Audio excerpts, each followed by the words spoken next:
Halo, selamat datang kembali di channel Cerita Mulu. Pada video kali ini, kita akan membahas cerita tentang Abu Nawas. Judulnya adalah Abu Nawas dianggap gila karena mencari neraka di siang hari. Nonton sampai habis ya ceritanya, karena di akhir cerita kita akan membahas pelajaran apa yang bisa diambil dari cerita ini. Abu Nawas dianggap gila karena mencari neraka di siang hari. Di setiap sudut rumah dia berhenti, celingak-celinguk kanan-kiri sambil tangannya yang membawa lampu minyak digoyang-goyangkan. Setelah itu, dia kembali berjalan dengan lampu tetap di tangan. Tingkah Abu Nawas ini tentu saja menggegerkan penghuni Baghdad. Bagaimana mungkin orang secerdas Abu Nawas berjalan di siang hari ketika sinar matahari menyorot tajam sambil membawa lampu? Abu Nawas mulai gila, kata seorang warga Baghdad. Khalifah Harun ar-Rasyid pasti malu punya staf ahli gila, celetuk yang lain. Tapi Abu Nawas tidak peduli. Esok harinya, lagi-lagi pujangga Baghdad itu keluar rumah. Kali ini bahkan lebih pagi, sambil tetap membawa lampu minyak. Dia tidak bersuara dan terus bekerja, celingak-celinguk kanan-kiri, sambil tangannya yang membawa lampu minyak digoyang-goyangkan. Di hari kedua itu, beberapa orang masih menganggap Abu Nawas waras. Makanya mereka bertanya apa yang dicari Abu Nawas di siang hari dengan lampu di tangan. Kemudian Abu Nawas menjawab singkat, "Saya sedang mencari neraka." Ah, Abu Nawas mulai gila, pikir mereka. Maka ketika di hari ketiga, Abu Nawas tetap melakukan hal yang sama, celingak-celinguk kanan-kiri di rumah orang, sambil tangannya yang membawa lampu minyak digoyang-goyangkan. Orang-orang mulai tidak sabar. Undang-undang Baghdad melarang orang gila berkeliaran. Berbahaya.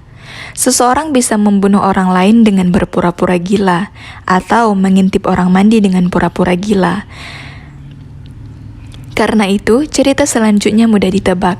Abu Nawas ditangkap lalu diserahkan ke istana. Sejumlah musuh politik Harun ar-Rasyid malah gembira. Kegilaan Abu Nawas bisa mereka goreng untuk menyudutkan wibawa khalifah. Benar saja, Khalifah Harun malu bukan kepalang. Lalu bertanya dengan nada keras, "Abu Nawas, apa yang kamu lakukan dengan lampu minyak itu siang-siang?" "Hamba mencari neraka, Paduka yang mulia," jelas Abu Nawas dengan wajah serius. Tidak ada indikasi dia gila. "Kamu gila, Abu Nawas?" "Sahih, kamu gila," kata raja. "Tidak, Paduka, merekalah yang gila," jawab Abu Nawas. "Siapa mereka?" tanya Baginda. Abu Nawas lalu meminta orang-orang yang tadi menangkap dan menggiring dirinya menuju istana dikumpulkan di depan istana. Jumlah mereka ribuan. Iya, siapa orangnya yang tidak menuduh Abu Nawas gila jika khalifah sendiri menduganya gila? Setelah mereka berkumpul di depan istana, Abu Nawas didampingi Khalifah Harun lantas mendatangi mereka. "Wahai kalian yang mengaku waras," teriak Abu Nawas kepada orang-orang di depannya. "Apakah kalian selama ini menganggap orang lain yang berbeda pikiran dan berbeda pilihan dengan kalian adalah munafik?" "Benar," jawab mereka. "Apakah kalian juga menyatakan para munafik itu sesat?" tanya Abu Nawas. "Betul, dasar sesat," jawab mereka. "Jika mereka munafik dan sesat, apa konsekuensinya?" tanya Abu Nawas. "Wahai Abu Nawas, kamu gila ya? Orang munafik pasti masuk neraka. Dasar munafik kamu," kata mereka. "Baik, jika saya munafik, sesat, dan masuk neraka, di mana neraka yang kalian maksud? Punya siapa neraka itu?" jawab Abu Nawas dengan tenang. Sambil kali ini lampu di tangannya diangkat tinggi-tinggi seolah dia mencari sesuatu. Kali ini orang-orang di depan Khalifah Harun mulai tidak sabar. Mereka merasa diledek dengan mimik Abu Nawas dan lampu di tangannya. "Wahai Abu Nawas, tentu saja neraka ada di akhirat dan itu milik Allah. Kenapa kamu tanya?" kata salah satu warga. "Paduka, mohon maaf," kata Abu Nawas kepada Khalifah Harun ar-Rasyid. "Tolong sampaikan kepada mereka, jika neraka ada di akhirat dan yang punya neraka itu adalah Allah, kenapa mereka di dunia ini gemar sekali menentukan orang lain masuk neraka? Apakah mereka asisten Allah yang tahu bocoran catatan Allah? Atau jangan-jangan merekalah yang gila?" Kemudian, Khalifah Harun ar-Rasyid tercengang lalu tertawa. Abu Nawas memang jenaka. Dari kisah ini, kita dapat mengambil beberapa pelajaran.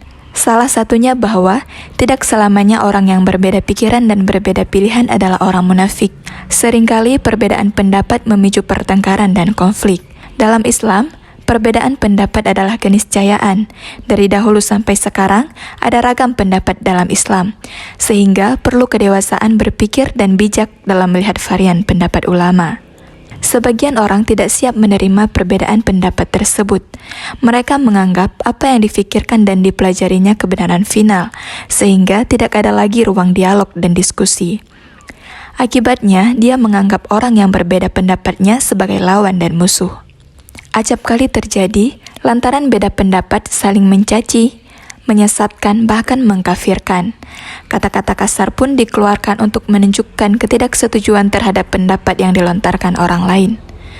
Padahal, berkata kasar dalam Islam sangat dilarang, apalagi bila kata kasar itu menyakiti hati orang lain.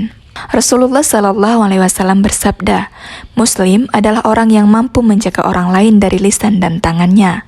Hadis riwayat Bukhari. Seorang Muslim mestinya bisa menahan diri dan tidak mengeluarkan kata yang menyakiti hati orang lain. Karena pada hakikatnya Islam itu adalah penyelamatan, kedamaian, dan keamanan.